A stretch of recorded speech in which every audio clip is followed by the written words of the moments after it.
This is the last known video of a young couple, smiling, holding hands, and hiking to the misty hills of Meghalaya. The footage was captured by a travel vlogger, completely by accident. He had no idea that the people he unknowingly filmed were about to vanish without a trace. And he certainly didn't know that his camera had just recorded a clue to a murder. You're watching Crime Chronicles Confidential, where we uncover the darkest truths behind seemingly ordinary lives. Here, every silence has a meaning, every smile hides a story, and every case we tell is real. Today's story begins like a fairy tale, a grand wedding, a dream honeymoon, a couple full of hope. Raja Ragubanshi and Sonam had only been married for 11 days. They had visited a temple to seek blessings and chosen Meghalaya for their honeymoon, drawn by its waterfalls and hills. Everything looked perfect, until it wasn't. When their family stopped hearing from them, the worry was small at first, just bad weather and poor signal, they thought. But within 48 hours, a storm of panic took over. Search teams scoured the forests. Politicians got involved. Media pressure exploded. And then, Raja's body was found in a 100-foot gorge, brutally murdered. But Sonam, she had disappeared. Was she dead too? Kidnapped? Or was something more sinister at play? What came next would stun 2 states, shake 2 families, and turn public sympathy into national outrage. Because when the truth came out, it wasn't just about a murder. It was about betrayal, deception, and a love story turned cold and calculated. This is a case of Sonam and Raja, and a honeymoon that ended in blood. Raja Ragubanshi was born into comfort. The youngest son of a respected business family in Indore, he had a calm temperament, a responsible nature, and a deep sense of duty toward his family's legacy. At 28, he wasn't just ready to get married. He was excited. His parents had arranged a match they believed was perfect. Sonam, an educated and soft-spoken woman from a well-mannered family. Sonam appeared to be everything Raja needed. She had recently completed her studies and had begun working in her brother's company in an HR role. She was polite, respectful, and seemed genuinely willing to settle down. On paper, it all looked ideal. 2 families, 1 match, 1 future. Their wedding, held on May 11, 2025, was nothing short of grand. Videos from the celebration show Raja dancing joyfully, surrounded by friends and siblings. Sonam, in her bridal attire, wore a gentle smile, composed, almost distant but beautiful. No one suspected anything unusual. No one questioned how 2 people with such different energies would create a life together. For Raja, this was love, or at least the beginning of it. He believed they would grow together, as many arranged couples do. He was kind to Sonam, introduced her to the family business, and planned a perfect honeymoon. To him, she was his future. But Sonam's mind, as the days would later reveal, was not entirely in the present. Somewhere behind that composed exterior lived a second life, one that even Raja couldn't see. Was she trying to move on from her past? Or was she simply playing a role until her plan could unfold? This marriage was real in photographs, genuine in vows, and hopeful in intention. But for one of them, it may have been nothing more than a distraction, a mask. 2 people stood at the altar that day, but they weren't walking the same path. One walked toward love, the other toward something far darker. After the wedding celebrations ended, Raja and Sonam sat down to plan their honeymoon. Raja had traveled to many places before, but Meghalaya was new to him. Lush hills, hidden waterfalls, quiet forests. It felt like the perfect place to start a new chapter. They decided to first visit the Kamakya Devi temple in Assam, then continue to Meghalaya from there. Sonam took the lead in booking flights and accommodations. She even bought the tickets herself, saying it was a vow she had made. Raja was touched by her devotion and agreed. They left for Guwahati on May 20th, and by May 22nd, they had reached Shillong, Meghalaya. They checked into a homestay in a quiet village, Shipra Homestay. Locals remembered the couple as quiet, polite, and deeply affectionate. They rented a scooty the very next morning to explore the area. But hidden in the simplicity of their movements was something unnerving, something that didn't quite fit. Sonam had insisted Raja bring along his jewelry, saying they'd take beautiful pictures. She packed her own ornaments, too. But why would a honeymoon in the hills require so many valuables? That same day, Sonam spoke to her mother-in-law over the phone. "The climb is steep," she said. "We're tired, but we'll keep going." That was the last time her voice was heard. From that moment, shadows began to fall over what once looked like a happy trip. Both phones went silent. The rain came down harder. And somewhere on that path, something broke. This wasn't just a honeymoon anymore. It was a trail of careful choices, strange coincidences, and growing silence. For Raja, this was supposed to be a journey of love. For Sonam, was it a journey of escape? Or a destination planned long before the wedding ever took place? It was early morning when Sonam and Raja checked out their homestay. The sky was cloudy, and the rain had already begun to fall. But the couple was determined to continue. They wanted to visit the famed Way Sawdong waterfall, a hidden gem nestled deep within the Meghalayan hills. As they rode their rented scooty uphill, Sonam received a call from her mother-in-law. The call was brief, but it held something unsettling. Sonam's voice was calm, yet tired. "The climb is steep," she said. "We're really exhausted. The waterfall is still a bit further. We'll go a little higher." Her words didn't sit well with her mother-in-law. A mother's instinct kicked in. Something felt off, not in the words themselves, but in the pauses, the weight behind the tone. She urged Sonam to turn back, to be careful. But after that call, neither Raja nor Sonam picked up again. Hours passed. The weather worsened. No new messages. No photos. Nothing. What was dismissed earlier as poor network coverage started to feel like something else. Anxiety settled in. Raj had been regularly sending updates and photos to his family. One of them even showed him and Sonam sitting on the scooty, the number plate clearly visible. That detail, innocently shared, would soon become the first real clue. By evening, when both phones remained unreachable, unease turned into fear. And that one call, that final voice from Sonam, echoing through the hills, became a dividing line between normal and nightmare.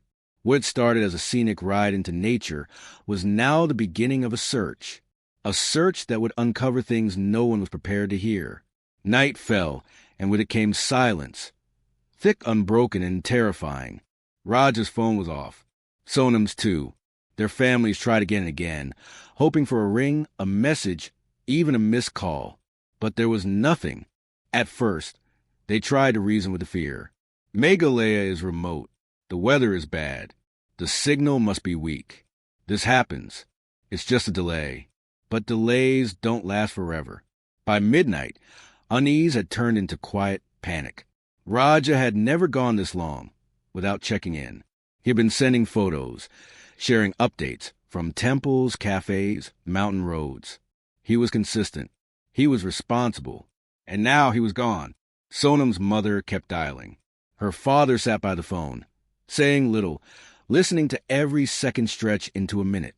On the other side, Raja's elder brother, Vipin, stared at the last photo Raja had sent. The two of them on a scooty, happy and unaware. Something didn't feel right. Then came the turning point. Vipin zoomed into that last picture. The scooty's number plate. It was visible. In a moment of instinct, he called the rental service. The voice on the other end hesitated. "They haven't returned it," the man said. "They took it yesterday morning and never came back." That's when the panic became real. It wasn't just bad weather or a weak signal. It was a disappearance. Two newlyweds, 11 days into their marriage, had simply vanished. And with them, the hearts of two families began to break, slowly, and then all at once. The photograph Raja had sent just a day earlier, him and Sonam smiling on the scooty, suddenly became more than just a memory. It became evidence. The number plate was clear. The background showed a foggy road. Vipin, Raja's brother, called the scooty rental service listed on the number. The man on the other end was helpful, but uneasy. "Yes," he said, "that couple rented the scooty from us. They left early yesterday. They haven't come back." That one sentence shifted everything. The families, now in complete distress, didn't wait. Raja's brother and Sonam's brother booked the earliest flights to Meghalaya. By the next morning, They were on the ground in Shillong, walking into the local police station with trembling hands and frantic hearts. They filed a missing person report. Back home, the pressure mounted. Phone calls were made to senior officials. The Indore police commissioner was contacted. State lines were crossed. Authorities began to take notice. The Scooty's number plate led investigators to Shipra Homestay, where the couple had last checked in. CCTV footage confirmed it. Raj and Sonam had left early in the morning, just as the rain started. They looked calm. They looked ready for an adventure, but they never came back. That rental Scooty, so casually included in a honeymoon photo, was now the key to retracing their path. It was no longer a vacation story. It was a manhunt, a mystery, and that number plate was leading the way. As a missing report was filed and the families arrived in Shillong, the skies opened up. Heavy rain poured over the hills of Meghalaya, turning trails into mud and streams into rivers. The waterfalls roared louder than usual. The beauty of the place became its danger. On May 24th, the search began, but only briefly. The relentless rain forced the teams to pause. Slopes were slippery, visibility near zero, and the terrain unforgiving. The rescue teams waited restless, knowing time was against them. By May 25th, the weather cleared just enough to move. The police, along with the State Disaster Response Force, the National Disaster Response Force, and local volunteers, assembled in full. They used everything available: sniffer dogs, GPS mapping, drones. Every trail, every cliff, every inch of the forest near the way Sawdong Waterfall was searched. Meanwhile, both families had now reached the site. They stood in the rain, drenched and desperate, calling out into the trees. Raj's brother shouted his name again and again. Sonam's brother walked the narrow paths, hoping for something: a scarf, a shoe, a sign. But there was nothing. The terrain was brutal. The rain kept returning. Hope began to fade. Every passing hour felt heavier. Every unanswered call more haunting.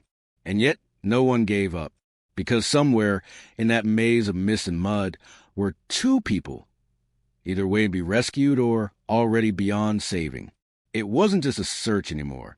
It was a race against time, weather, and something far more terrifying: silence.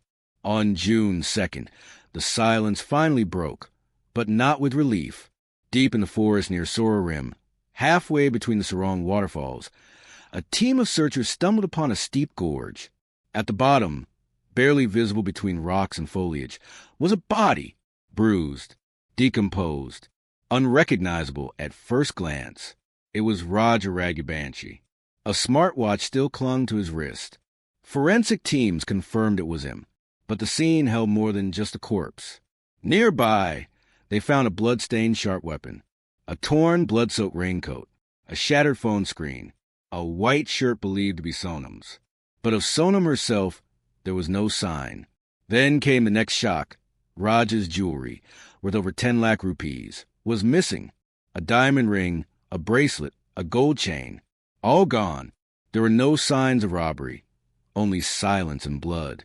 With Raja's body confirmed and Sonam still untraceable, theories began to multiply. Was a robbery gone wrong? A planned ambush? Had Sonam been kidnapped or killed and her body hidden somewhere deeper? The media swarmed in. News channels aired the story nonstop. Public sympathy surged. Protests began back in Indore, demanding justice for Raja and answers about Sonam. Two families now stood broken. One mourning a son, the other waiting for a daughter who had vanished into the hills, without a word, a clue, or goodbye. But in that moment, one thing became clear. This wasn't an accident. It was a crime. And Sonam's absence was no longer just a mystery. It was the heart of the entire storm. The discovery of Raja's body ignited a storm far beyond the hills of Meghalaya. News of the murder spread rapidly, and within hours, it became national headlines. Every major news channel ran the story on repeat. Honeymoon horror, wife missing, husband murdered, Raja Ragubanshi found dead. Social media erupted with outrage. Hashtags demanded justice. Influencers, politicians, and the public asked one question: where is Sonam? In Indore, protests broke out. Hundreds gathered outside police stations, government offices, and media outlets. Candlelight vigils were held. Placards read, "Justice for Raja," whereas Sonam, "We want CBI." Raja's family refused to stay silent. They demanded a high-level investigation. They accused the Meghalaya police of failure. The emotional weight of a grieving mother, the fury of a heartbroken brother, all spilled into the streets. Political leaders took notice. Madhya Pradesh Chief Minister Mohan Yadav reached out directly to his counterpart in Meghalaya, Conrad Sangama. Behind closed doors, calls were exchanged. Pressure mounted on Meghalaya's administration to act swiftly, to prove that the state was not unsafe for tourists. Tourism was the backbone of their economy, and now it was under threat. The Meghalaya chief minister personally addressed the media, vowing justice. More resources were allocated, more teams sent to the forests, more drones, more dogs, more eyes. But even with all this movement, one thing remained unchanged. Sonam was still missing, and with each passing hour, public sympathy turned to suspicion. What if the missing wife wasn't a victim? What if she was something else entirely? As investigators expanded their search, combing through footage and questioning locals, a name quietly surfaced. Albert Pade, a local guide from a village near Shipra Homestay. He had briefly interacted with Raja and Sonam when they arrived. At first, his statement seemed routine, insignificant, but something he remembered changed everything. Albert recalled offering to guide the couple to the waterfall. Raja seemed interested, but Sonam politely declined. Still, Albert had seen them again the next morning, just after 10 a.m. But this time, they weren't alone. They were with 3 other men, he told the police. All of them were speaking Hindi. This detail hit hard. No one else had reported additional people. Who were these men? Friends? Locals? Strangers? Albert couldn't understand their conversation. He only spoke Khasi and basic English. But what stood out to him was how familiar the group seemed with each other. The men didn't act like new acquaintances. They moved together, laughed together. It wasn't random. That was the break investigators needed. Police began pulling footage from every camera in the area. After scanning over 40 different sources, patterns began to emerge. 3 men, all appearing near the couple multiple times. Sometimes in the background, sometimes close enough to speak. They weren't tourists, and they weren't invisible. One frame showed them near the same scooter the couple had rented. Another, walking behind them along a narrow path. Someone in the footage matched the description Albert gave. This wasn't coincidence. This was surveillance, a presence. And now, the theory of an isolated accident began to crumble, because these weren't just men in the background. They were part of the foreground, all along. With Albert's testimony in hand, the Meghalaya police launched a focused investigation. They cross-checked every camera between the homestay and the waterfall. From street corners to local shops, each frame added a piece to the puzzle.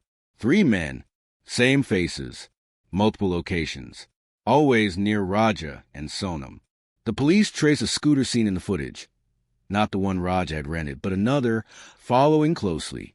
It was registered under a local rental company. The renter had used a valid ID, and that ID led to a phone number from Indore. This was the moment Meghalaya reached out to Indore police. Investigators in Indore began to track the number's call history. More numbers emerged, all linked to the same region, all connected people with indirect ties to Sonam's life. One name surfaced quickly, Akash Rajput, followed by 3 more, Vishal Chauhan, Raj Kushwaha, and Anand Kuri. The connections became clearer. Raj Kushwaha had previously worked in Sonam's brother's warehouse. He wasn't just a colleague. He was someone Sonam knew personally. Back in Meghalaya, Guide Albert was shown images of the suspects. Without hesitation, he identified one of the men he had seen with the couple. The suspicion was no longer just theory. The faces in the background were no longer strangers. And the missing wife? She was starting to look less like a victim, and more like someone who knew those faces all too well. On the night of June 8th, nearly 17 days after her disappearance, a quiet roadside dhaba in Gazipur, Uttar Pradesh, became the center of national attention. It was past 1 a.m. when a woman, disoriented and visibly exhausted, walked up to a small family having tea at the Kashi Chai Jacoba Daba. She asked for help, claiming her phone was lost. She then approached the owner and requested to borrow his phone to make a call. That woman was Sonam Raja Ragubanshi. She called her brother Govind, who had been searching for her relentlessly in Meghalaya. Her voice was panicked, trembling. She said she was safe, but the call ended abruptly. Govind called back immediately, begging the Daba owner to keep her there and contact the police. Within minutes, Ghazipur police arrived. Sonam was taken for a medical examination. She had a low fever, mild dehydration, and said little. When asked what had happened, her answers were vague. She didn't know where she had been. She didn't know how she got there. The news of her reappearance spread instantly. Media outlets flashed Sonam found across headlines. But instead of closure, her return raised more questions. Why had she vanished? Why was she traveling alone? Where had she been all this time? And most importantly, why, after being presumed dead or abducted, did she make no attempt to reach anyone for 17 days? Was Sonam truly lost? Or had she just been waiting, watching, and preparing for a different story to tell? Because now, with her sudden reappearance, the entire investigation was about to shift direction. Again, as investigators began questioning Sonam, her answers remained guarded, but the arrests made in Indore were opening another door, one that led straight into her past. Among those detained was Raj Kushwaha, a former employee at her brother's company. Officially, he had worked as a warehouse manager. Unofficially, he had become much more. 3 years ago, Raj and Sonam met during office routines. At first, it was friendly, casual exchanges, shared lunches. But slowly, a closeness developed. Their bond deepened quietly. Sonam trusted him, confided in him, and eventually fell for him. But their love was not the kind that could survive public light. Sonam's family was traditional. Her marriage had been arranged. Her image had to remain spotless. And so, their relationship became a secret, disguised behind professional boundaries and family obligations. To outsiders, Raj was just another manager. To Sonam, he was her escape. But escape from what? As her wedding day approached, pressure mounted. Sonam grew increasingly anxious.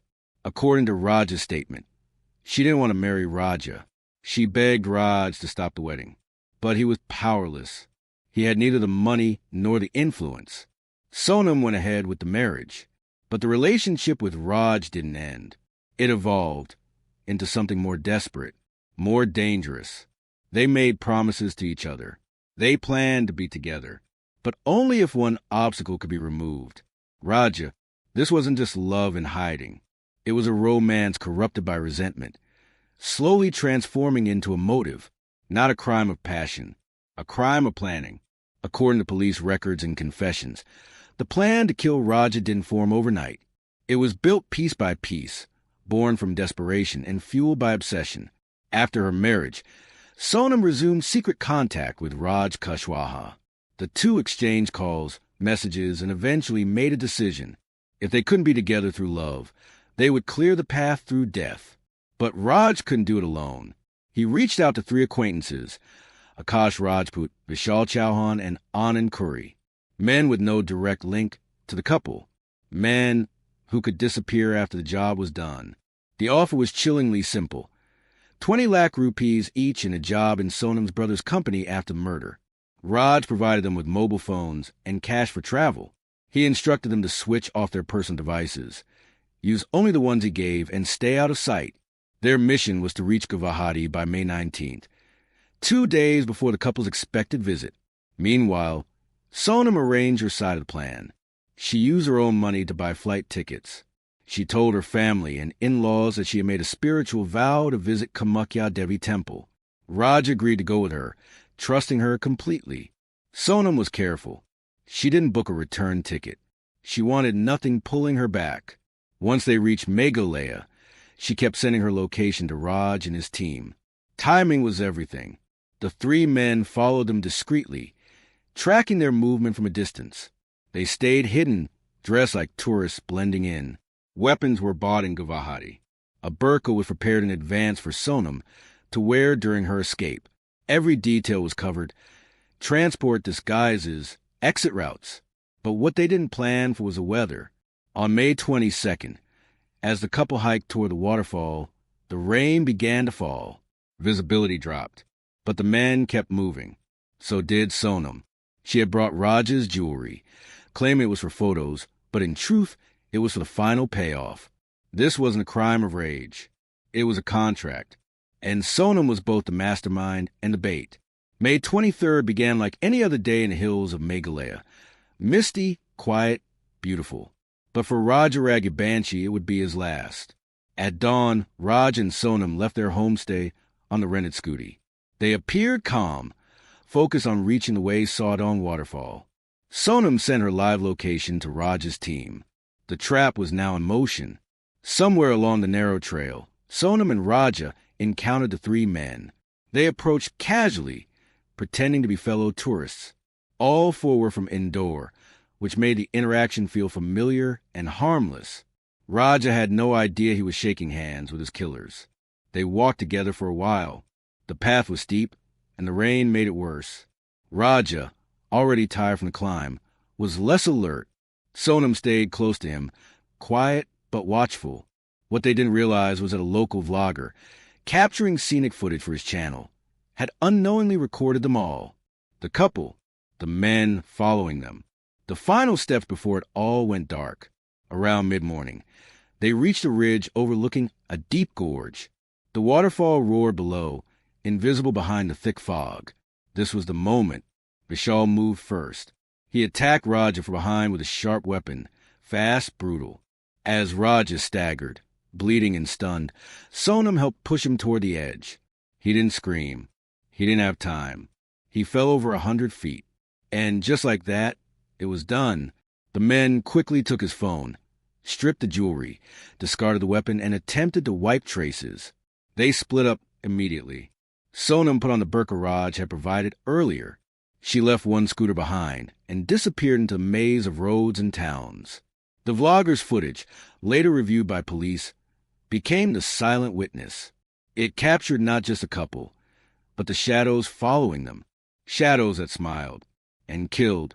After Raj's body hit the gorge, Sonam didn't pause. Her escape was already planned, down to the last step. She quickly changed clothes, slipping into burqa Vishal had brought for her.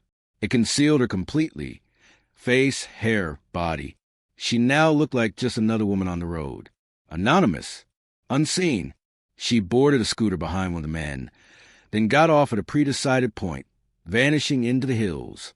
From there, she began a long, calculated journey, one town to the next, avoiding cameras, crowds, and questions. Guwahati, Siliguri, Patna, Era, Lucknow, then finally Gazipur. She traveled by train, by bus, sometimes walking long stretches. She used cash, never contacted her family, never once reported herself missing. Her silence was her disguise. But the moment the others were arrested, the plan changed. Sonam knew the net was closing. So she crafted a new narrative, one where she was no longer the planner, but the victim. She staged her reappearance at a roadside dhaba in Gazipur, asking to borrow a phone, pretending to be frightened, disoriented, and helpless. She called her brother, weeping, said she'd been lost. Her voice trembled, but her timing was precise. She wanted to be found on her terms. When the police arrived, she allowed herself to be taken in. She gave vague answers, claimed memory loss, and avoided details. But the investigation had already moved faster than her story. And now her burqa, her silence, her escape, all of it was evidence. Sonam was no longer missing. She was exposed. As Sonam tried to reshape the narrative, the police were already 3 steps ahead. The CCTV trails, phone call records, rental receipts, and testimonies had all come together. The puzzle was complete. On June 7th, Akash Rajput was arrested in Indore. Within hours, the remaining 2, Vishal Chauhan and Anand Kuri, were taken into custody. Raj Kushwaha, the man at the center of it all, had been under surveillance from the beginning. He was arrested quietly, without resistance. Each suspect was interrogated separately. And one by one, they broke.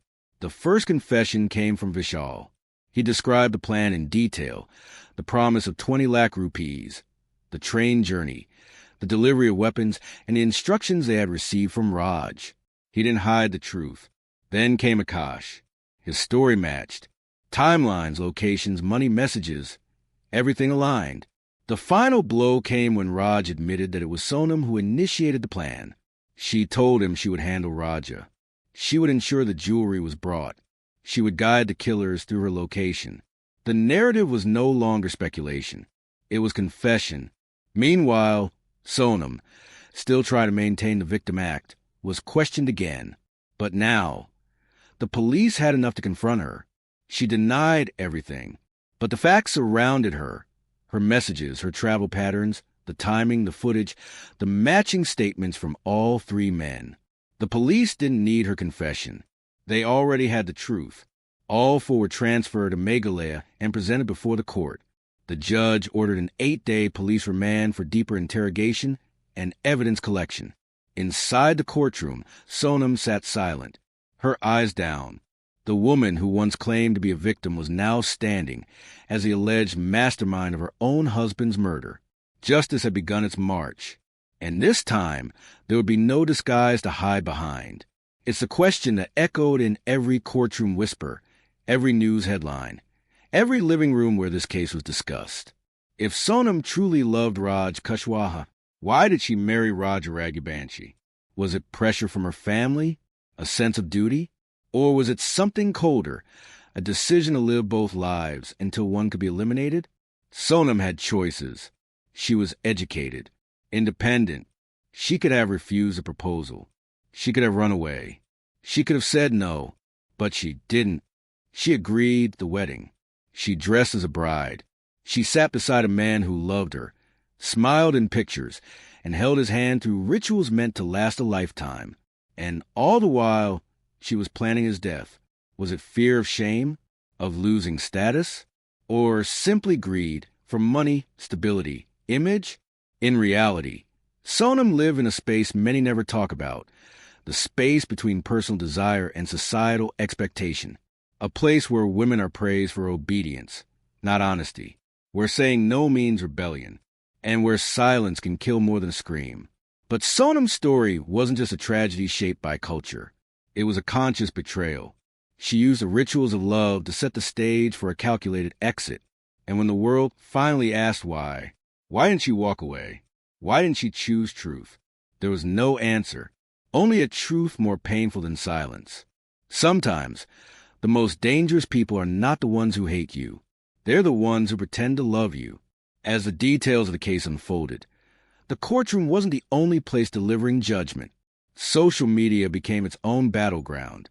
Some saw Sonam as a cold, calculated killer, a woman who used love as a weapon in marriage as camouflage. They flooded platforms with outrage. Justice for Raja trended for days. Memes, videos, and threads painted her as a villain, emotionless, dangerous, evil in disguise. But not everyone agreed. A different voice emerged, quieter but persistent. Was she forced into marriage? Was she trapped by her family's expectations? Did she see no way out? Some painted her as a victim of societal pressure, a woman broken by control and driven to desperation. They asked, what if she had been heard? What if she had been allowed to choose? The divide grew. News anchors debated. Podcasts unpacked her psychology. Influencers weighed in. One side demanded harsh punishment. The other questioned if the system had failed her long before she failed herself. In between the noise were those simply trying to make sense of it all, shocked, saddened, confused. The facts were undeniable. The motive complex. Was Sonam a murderer? Yes, said the law. But was she also a product of silence, shame, and a life she didn't choose? That's what split the nation. And in the end, it wasn't just about what Sonam did. It was about what we all believe a person deserves when they're trapped between who they are and who the world forces them to be. The courtroom was packed. Media crews waited outside. Families sat on opposite benches, one grieving, the other tense. Sonam entered in silence, her expression unreadable. No longer hidden behind a burqa or a false story. She now stood in front of a judge, a nation, and the truth. The charges were read aloud. Criminal conspiracy, first-degree murder, destruction of evidence. Her co-accused, Raj Kushwaha, and the three hired men stood beside her, faces down. Each had already confessed. Each had already pointed back at her. But Sonam pleaded not guilty. Her lawyers argued she was manipulated, misled, that she had no part in the planning. They claimed she was a victim of fear, not a mastermind of murder, that her disappearance was not an escape, but a survival. The prosecution came prepared. CCTV evidence, phone records, travel logs, the burqa, the jewelry, the confessions, the vlogger's footage. Each piece placed Sonam at the center, not as a bystander, but as the architect. The courtroom heard it all, how the plan was made, how the men were hired, how the killing was carried out. The judge listened carefully. The cross-examinations were sharp, relentless, and still, Sonam showed little emotion. Outside, the public watched every update like a live drama. Headlines screamed for justice. Others called for compassion. But inside the courtroom, only facts mattered. The trial is ongoing. More witnesses are expected. More evidence will be tested. But the weight of the truth has already shifted. Because no matter how this ends in law, one man is dead, one woman vanished, then returned, for men confessed, and a family lives with questions no verdict can ever fully answer. Now, it's not just about what the court decides. It's about whether justice can ever truly match the price of a broken life. So here we are, at the end of a story that began with wedding vows and ended in blood. A husband, full of love and trust, murdered. A wife, full of secrets, now on trial, for lives destroyed. Two families shattered. The court will decide Sonam's fate. She may spend decades behind bars. She may never walk free again. But the question remains, is that enough? Can prison time measure the weight of betrayal? Can any sentence bring back a son who died believing he was loved? Can justice restore a mother's peace, a brother's faith, a family's dignity? And what about the silence that came before the scream? The signs ignored, the feelings hidden, the truth delayed. Because this was more than a crime. It was a choice, not made in rage, but in cold calculation, not in one moment, but over weeks, while walking beside someone who trusted her with his life. So we ask you, is justice just a courtroom verdict? Or is it also about the questions we ask afterward? About love, about lies, about the weight of silence? What do you believe? Was Sonam a victim of her own circumstances, or the villain she became? Let us know in the comments. Because sometimes one comment speaks louder than a verdict. If this story touched your heart, don't let it end in silence. Raja's voice is gone. Sonam's truth is tangled. But your voice, your reaction, still matters. Subscribe to Crime Chronicles Confidential to follow the stories that need to be heard. Share your thoughts in the comments. Was it love, betrayal, or something deeper? And tell us, which case should we cover next? Because your voice could represent many others who were never heard. Sometimes, one comment can be the start of 1,000 conversations. We're listening, always.